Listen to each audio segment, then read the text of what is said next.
Impact 100 recently announced that the Council on Aging of West Florida's grant proposal had been selected as a finalist in the Family Focus area. Here to tell us more about Impact 100 and how our proposal will make a multi-generational impact on the community is Council on Aging of West Florida Board Member Kathleen Logan. Kathleen, thanks for being here. My pleasure. Well, we just first of all want to say thank you to everything you do. As a board member, volunteer, always available for things such as this, and also want to acknowledge you are a member of Impact 100, but wearing your Council on Aging hat here this morning. Yes, but I'm always excited to talk about Impact 100. It started in 2004, which we all remember was a very challenging year, and the hope at that point, I was not one of the organizers, I just knew they were wonderful women, was to get 100 women to donate $1,000 each. And amazingly enough, that very first year we had 233 people. So the minimum amount of grant that any organization can receive is $100,000. And that very first year we were able to award 2. And this year it's going to be 8, is that correct? Yes, 8 grants of $104,500 each. Talk about impact on the community. It's enormous and exciting. It's a great organization, and all of you ladies, y'all have done a wonderful, wonderful job. Well, let's talk about, we're going to talk about the Council on Aging in West Florida's grant, but let's just give a little brief overview. We've talked about a brief overview of impact. Tell us a little bit about the Council on Aging in general. The Council on Aging is an exceptional organization, and that's why I'm pleased to be a part of it. And its goal is to help seniors live positive, productive, healthy lives and independent lives as long and as well as they can. And there are a variety of ways they do that.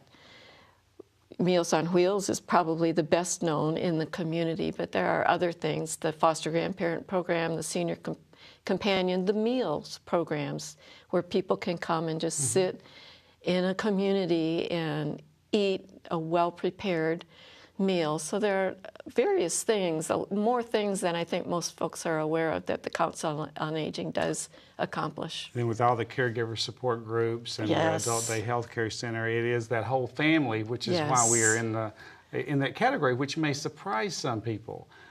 They may think of us as more serving only seniors, but it is that total family and that multi-generational group. It is, and I know that intimately because I was the caregiver for my mom here in Pensacola, and working full-time. Our son was still home, husband working full-time, and trying to juggle all that with my mother's health declining. And at the time, I was not aware of the Council on Aging resources that I could have taken advantage of. So I'm committed to getting the word out in the community. But when there is someone elderly and in need, and I'm hitting elderly myself, I'm just not needy yet, but it's a family issue. And for me to be able to go to work required knowing that my mom was safe, that she was okay. And I hired babysitters towards the end who would come for the day. But there are so many other things that would have been possible. But my son was involved. He would go visit Grandma. He would take her places when he could after school. And my husband certainly was doing what he could. So all the 3 of us were trying to coordinate the caregiving for my mom, who did live with us. So it's very much a family-focused issue. Well, a lot of it, you touched on taking people places and things like that. Transportation and mobility are going to be huge. There are huge issues now. There already are. And it's only going to get worse with the aging of the population. Yes. And this particular grant does address transportation and mobility. Before we kind of explain that, though, who do you see benefiting from this particular proposal? Well, certainly the senior, him or herself, but everybody in the family. Had my mother had some transportation to doctor's appointments or other places she needed to be, working would have been a lot more manageable. Fortunately, I had more flexible hours than most people do, and I could pop out at noon or in the afternoon and then just make it up somewhere else. Not all jobs allow that. Right. So that I know so many people who have to quit working because they cannot manage the transportation issues and medical needs of their parents. Well, this particular grant will, as you know, involve purchasing 3 vans, Yes. which we can help transport people to our adult day health care center, Right. 2 other places, as well as our foster grandparents and our senior companions for those that they serve, and we'll talk about them in more detail. But also, the other component is a safe walking path at our adult day health care center with Yes. handrails. We have a beautiful, nice facility out there, and those handrails will just put agility. Absolutely, and the adult daycare center is a wonderful place that seniors can go during the day. Most of these folks have some sort of medical issue or slight disability, but they can go, they can enjoy the activities, and now we have this fabulous outside area. It's beautifully landscaped. There's a wonderful walkway all the way around the edge, and the problem is there's no handrail. And in terms of safety and access, we really do need a handrail because the ground is a little bit slightly hilly as it can be in Pensacola. That's right. And that keeps people out. Fresh air is good for you. It keeps people moving. Mobility is absolutely essential. So this is a health issue in my mind as well as a safety issue.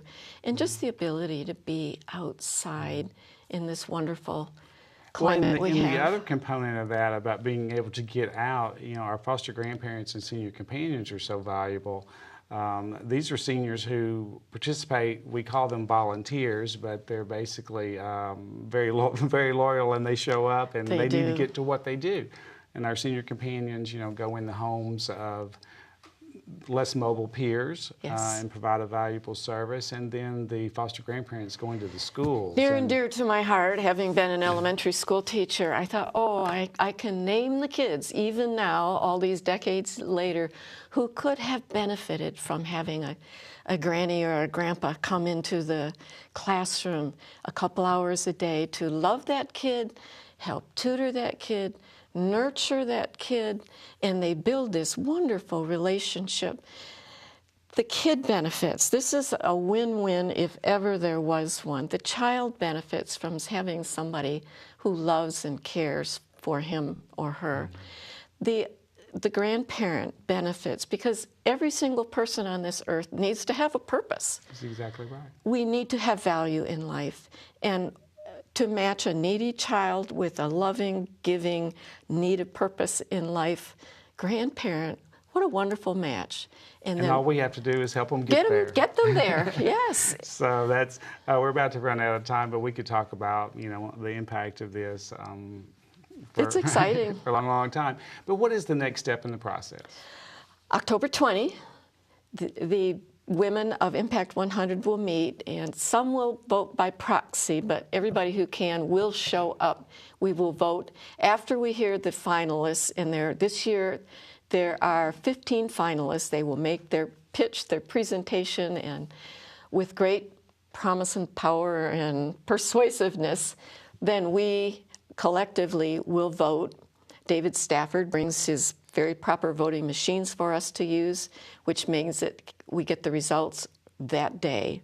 Great. And there will be 8 awards this year, 8 grants of $104,500 for things like the vans and the rail that cannot be done by these nonprofits probably any other way. So it's very exciting. We've been a October finalist 20. once, but never a winner. We've got our fingers crossed that this is the year. And, Yes. and thank you so much. And like I said, the foster grandparents, there's a great video on our website where they can hear a teacher like yourself talk about what they mean to the classroom. And it's just a great program. So thank you very much. You're welcome.